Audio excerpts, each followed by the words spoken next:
আফ্রিকার সাহারা মরুভূমি আর আমেরিকার অ্যামাজনের বনের কথা আমরা কম বেশি শুনেছি। সাহারা আর অ্যামাজনের দূরত্ব প্রায় ৩,০০০ মাইলের মতো। সাহারা মরুভূমি যদি বিলীন হয়ে যায়, ধ্বংস হয়ে যাবে অ্যামাজন বন। ব্যাপারটা কেমন মনে হচ্ছে না? এটা নিয়ে গবেষণা আছে মার্কিন মহাকাশ সংস্থা নাসার।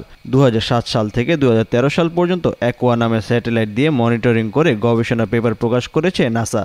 ওটা ২০১৫ সালে প্রকাশ পায় জিওসাইকোলজি রিসার্চ লেটার নামে একটি গবেষণা পেপারে। নাসার বিজ্ঞানীরা সেখানে বলেছেন, প্রতি বছর অ্যামাজনে বৃষ্টিপাতের কারণে প্রচুর পরিমাণে বনের মাটি নদীতে চলে যায়। অ্যামাজনের মাটিতে প্রচুর ফসফরাস আছে, যেটার পরিমাণ ২২,০০০ টনের মতো।